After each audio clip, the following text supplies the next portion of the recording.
know I also know you're working towards 2023, especially your party and many of the political players in PDP. What's your take on the realignment of forces towards 2023? Well, there's a lot going on, which I don't want to talk about publicly for obvious reasons now. But there are a lot of things happening. Now, I speak only for myself. The party has a spokesman, it has a chairman, it has an NWC. My own views are my views. I don't speak for anybody. What I'm doing, I do for my, I do, this is what I just want to do for myself. And everybody has some kind of ambition or the other. For me, I think bridge building is the key. And it's not just a question of bridge building intra-party, that is within parties, and we need a lot of that in PDP. But you also need bridge building between the various parties themselves, and you also need bridge building between North, South, Christian, Muslim in this country. I've come to realize that if we continue to tread the path that we've been going on for the last 4 or 5 years, and I'm not blaming the government for this, I'm blaming all of us, including myself, probably me, more guilty than anyone else. If you continue to emphasize the negatives and inflame people's passions and point out the obvious and keep harping on it and say, look, you're being killed, what are you going to do about it? Soon people will react.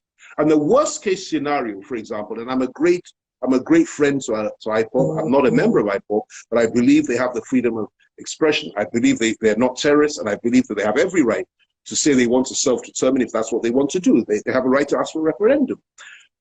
But can you imagine a situation whereby our passions are so inflamed that somebody one day gets up and says, okay, now I realize that it's so bad, I'm going to do something about it. How about putting 1 million AK-47s in the hands of IPOB members? Then we'll have a real party. God forbid such a thing should ever happen. So I believe now that we need to dialogue, we need to talk, we need to build bridges. And those that say they want to leave the country, for example, and form their own country, and they have every right to do that. If we really want a united country, you have to restructure, show them love, show them understanding, understand their pain and their anger, and work with them. You don't condemn them, you don't kill them, you don't marginalize them, you don't insult them, and you don't tell them they don't have a right to want to aspire to have their own country. After all, the country they're in has treated them like filth. And I think if you're a real leader, you must get to that point where you accept that. I've always believed, for example, in the case of the Igbos, that the whole of Nigeria, including myself, yourself, every non-Igbo person, has, we need to apologize for what we did. We killed 3 million innocent Igbo civilians, 1 million of them children, during the Civil War. We did that. This is nothing but genocide. Now, I have no problem with armies fighting armies. Soldiers are paid to kill and to be killed. But when you target civilians and then you act as if it never happened, and then you justified it, like so many of our leaders in the past did. Oh, starvation is a legitimate weapon of war. Oh, do you expect us to feed our enemies in war? Come on, children, all right? And that is why I believe that you must understand the pain of the Igbo particularly. But it's not just the Igbo. Look at what's happened to the Southwest. Look at what has happened to the people of the South-South. Look at what's happened to the Middle Belt, who are probably the worst hit. And look at what has happened to even the Hausas in the core North itself. We all have a history. We all have a story to tell. But we must not inflame passions. What we need to do is understand each other's pain, forgive one another, come together in love, build bridges, and work together. And that's the way forward, and that's what I believe in. If it is, of course, that some believe that there are no bridges to be built and that I must be a slave forever, and that I must be somebody that's regarded as not being a real believer in God because I happen to be a Christian, or that I'm a Southern and I'm nothing, those type of people that have that mindset, I will take on any day, anytime. But the good news is this: there are large numbers of people like Matawale and so many others in the North, particularly the Northwest, who do not have that view. And Buhari's politics and Buhari's views are peculiar to him and those that are around him. And not all of them think like that, those around Buhari. Some, like Abba Kyari, who I knew, had no forte, didn't think like that. But there are some that do think like that around him. But they do not represent every Fulani man. And that's the good news. So there's hope. That's my view. That's my belief. Many have said that, how could you say anything positive about anybody from that part?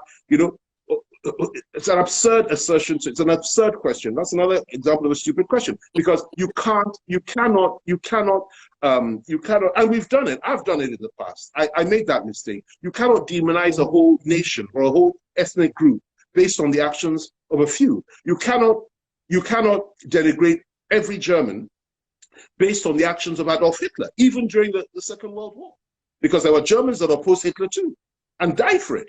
Okay, so we need to build bridges. We need to come together. There can be no 2023, no presidential election if we don't have a country, or if this country is at war. And I tell you, we're very close to the brink of conflict. And may God never allow us to go over that edge and fall into that. May God Amen. never allow that to happen. Amen. If you have the opportunity of having a meeting with President Buhari face to face, what are the things you're going to say to him in terms of advice or in terms of your opinion about? Okay, but first of all, let me tell you that I was actually very close to President, well, before he became president, in 2013. I had the privilege of having a number of discussions with him, and I really did respect him, and I still do. I just disagree with him, and I think what he's doing, what he has managed to do, is very, very bad for our country, and we're divided now. So, I mean, if I were to sit with him and speak with him, I'd say, look, I would implore him, and I would appeal to him to look at the beauty of unity and peace, and to ensure that this egg, that is our nation Nigeria, that was put into his hands by God, does not drop and smash in his hands. Because we're close to that. And I would appeal to him to remember the man he was when he was revered as a general, that proudly marched into Chad and almost took the capital of Chad, if not for the intervention of President Shagari, because the Chadians had the nerve to cross into our borders and kill some of our soldiers and kill some of our villagers. And Buhari marched into Chad like a real warrior, singing in battle. And he's the one that told me that. And they could have taken, if not for the fact that Shagari summoned him back, they could have taken the capital of Chad. They fought even the Libyan-sponsored rebels and Libyan soldiers. And that's what our boys did. I'm so proud of that. You know, that's the man that I had always revered. But what has happened is that in the last 5 years or so, what I see is a little bit different to that. And I would say, look, I would want him to remember what he represented before and who he was. I'm not talking about military head of state Buhari. I'm talking about the great warrior, the great field general, the commander, that when they did the coup in 1983, he was not part of the preparation for that. He was not part of the conspiracy. But they revered him to a point that those that did it went and appealed to him to become head of state. That's the Buhari that we respect and that we love. But what's happening now, our country is divided, like I said. We have the poorest, and we were now described as the poorest nation on earth. You know, I don't want to go into all those negatives. You know them and I know them. And this is not what I expected from him. And I know that he can do better. He can still do better. And it's not too late to reach out. And another thing is that not to persecute those that are in opposition to him. I tell you again, I was locked up in a Boko Haram facility when I was in detention in Kuje prison. They put me with Boko Haram, and by the way, they became good friends of mine. Some are friends of mine till today. I can introduce you to some of them. Okay, I met them there, and the whole idea was for them to either kill me, maim me, or torture me. But God went ahead of me. I was the only person that was not Boko Haram, apart from Charles Oka, the bomber. There's a special facility built by the British. Can you imagine how terrifying that was to me? Like Guantanamo Bay, pin drop silence in that place. Very clean, very neat, tiny cells, and that's where I was put for some time. Okay, you don't need to persecute your enemies. You don't need to, you don't need to crush your enemies and try to destroy them and vilify them and humiliate them and disgrace them. You understand me? If you feel, and you don't need to implicate them in things they know nothing about. And I think a few of the people around him were doing that. I would advise him about that. It's counterproductive. It hardens the heart. It makes you more mean. Each time I was locked up, I came out and I swore to my God that I'll continue to fight till the end. And that's my nature. I'm a fighter. I don't back down once the fight starts. And I fear only God. So, and I know there are many other people like that in this country. Very, very courageous people. And what you're seeing now is the still before the storm. People are tired and they're fed up. Look at the price of fuel. Look at the price of electricity. Look at the price of food. Look at what's going on. You know, so I would urge him to reconsider some of these policies, to be more humane, to be gentler, to be kinder, and to be the man that we all once revered, the Buhari of old, who looked to everybody and took care of everybody and ensured that everybody felt proud of being a Nigerian, who did not believe that some were masters and some were slaves, or horse riders and horses. You know, that old Buhari never thought like that, because I knew people, commanders and soldiers that worked under him, and they said he was never like that before. I don't know what happened. And it's not too late. We can still all come together and retrace our steps and treat each other with love. He's capable of it. Let me tell you, in Enugu, they have done, the federal government under Buhari has supported the works of Governor Mahi. And you see the result. Remarkable development in his state. And why he's very, very smart. Great opposition figure. People think, oh, he's not, he's pro Buhari. The man he stands his ground. He's exceptionally intelligent, but he works in terms of infrastructural development with the federal government in his state, and he's brought a lot of development because of that. So Buhari can do that. He's doing it in Zamfara. He's doing it if he wants to, and I would urge him to do more of that across the party lines, not just to his APC governors and so on and so forth. Okay, I know you've written a lot about the North, and you've always replied most of the comments made in the North and from the North and all that. When you meet your Northern friends, what do you say to them in terms of your position about what they do? Those that are my friends know me very, very well. I live in the North. I've lived in the North since 2002, and I understand Northerners very well, and I understand the challenges that Northerners face. I know the divisions, I know the power of religion there, and I know the kind of politics that goes on. I also know the history of the North, as I do the history of most of this country. And, my views are my views. I don't shy away from speaking my mind. I say what most people think and dare not say. And I think there's nothing wrong with that. It's a virtue to be able to speak your mind, and to be truthful and to speak facts. I don't fabricate things. I say things based on it. So when they see me, most of them will say to me, look, we're not all like that. Why do you keep on generalizing? And that's a fair point. That's a fair point, because they are not all like that. Sule Lamido is not like that. Matawale is not like that. Makafi is not like that. Tambuwale, there are many, many moderates in the North. The challenge I have them, and I always tell them this, is that you that are moderates and that are decent and that are civilized and that are, people like Sani Shinkafi, so many of them, you are the ones that should take up this fight against the religious bigots, against the Islamists, against the Boko Haram lovers, against the extreme Fulani herdsmen and those that support them. Because you do have people like that amongst them as well. They can't deny that. You have people amongst them that have that mindset that nobody from outside that part should have power over anything. Now, a situation where in our country, you can't argue with me on this as a Northerner, a situation where we have in our country where every single security agency, apart from one, the Navy, I'm talking about the military, intelligence, security, everything, headed by a Northern Muslim. And I'm a Christian. How do you want me to feel? Turn it around. How will you feel if it was the other way around?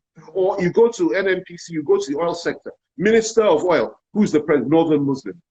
GMD, NNPC, Northern Muslim. Every single managerial position in NNPC, headed by a Northern Muslim.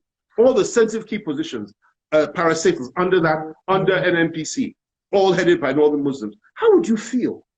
How would you feel if the situation was reversed? And then you now look at the carnage. Northeast, Boko Haram, the most deadly terrorist organization in the world, and the government is not fighting them as effectively as they could. You go to the Northwest, Fulani herdsmen and ISWA, ISIS West Africa, operating freely, and the government is not fighting them as hard as they could. Why would this be so? How do you want me to feel? And then you look at what's happening to communities in the Middle Belt, particularly Christian communities, which are targeted in southern Kaduna, Taraba, Adamawa, Plateau, all over the place, being slaughtered. I'm a Christian, I'm a believer. How do you want me to feel? These are the things that I voice out, and I speak for millions when I say this. Then you now come down to the South, when you see the same people encroaching in the South, killing our people, filling our forests in the Southwest, killing the people in the Southeast. What do you want me to say? Nothing? in the name of friendship, true friends speak truth to one another. So I've only voiced what I believe to be true and voiced the minds of millions of Southerners and Middle Belts. Now, the mistake that I think I made is that there are many, many people in the Northwest itself, that is Fulanis in the Northwest and Hausas in the Northwest, that are also being slaughtered by these evil souls. They're being butchered, perhaps even more than Middle Belters and Southerners. But they don't speak out and nobody cares, nobody covers it. And I've realized that now. And as you know, as Sadauki Shinkafi, which is a traditional title which I revere, and it's a great honor for me to have that, it is incumbent upon me to speak up for the oppressed of the core North as much as I speak up for the oppressed of the South and the oppressed of the Middle Belt. And that's precisely what I'm going to do. At the time you went into politics in 1990, what was the attraction? Why didn't you want to go into it before? Why did you wait till 1990 before you went into Well, you know, I was very young then, 1990. Remember, Nashe, you remember that time. I'd done a stint at Rotimi Williams after law school for 1 year. Chief Rotimi Williams' law firm. And then I went to my father's law firm in Strachan Street in Lagos for about 4 years or so. And I realized that, look, you know, practice in Nigeria, if I'm going to practice, I'll practice in the UK, not in Nigeria. I'd never been to school in Nigeria. Things were very different here for me. And it's just not, it was slow, it was cumbersome, it was very complicated. And, you know, my own, when I became a lawyer, which I never really wanted to be, you know, I wanted to join the army. I wanted to join the British Army. After finishing at Homewood House, which is one of the best prep schools in England, I went to Harrow, probably the top school in England, far better than, okay? #1 school in England. And in Harrow, you're trained to either go into the British military, the top regiments, Lancers, Blues, and Royal. There are about 6 regiments they go to. They form the officers' corps there. But I wanted to join the British Army as a short-term commission, on a short-term commission. The kind of training I had, the kind of schools I went to. And I think the reason I wanted to do that was because of what I witnessed on the night of January 15th, 1966 in Ibadan, when there was a military coup and they took my father away. From that point, my whole psyche developed into one of aggression, one of defense, and so on and so forth. So, but when I tried to join, you know, I brought the form when I was at Harrow, and I told my dad, look, I'm going to go into the British Army. Officers Corps. I want to go to Sandhurst. I know the regiment. Most of my friends from Harrow are going there. And he just took the form and he tore it. And he said, no, you have to become a lawyer like me and like your grandfather. You have to go to Cambridge. You have to do this. You have to do that. So that's how I ended up, you know, becoming a lawyer. So I worked for 4 or 5 years. Then I stopped. And I decided that from there I can do consultancy. I can do a few other things here and there.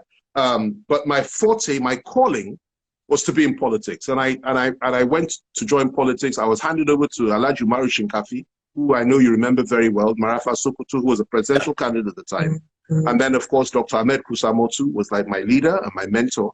And that was the group that I was very young then, and that's when I started. So I started at a young age, and I've been in it for what, about 30 years now, or so on and so forth.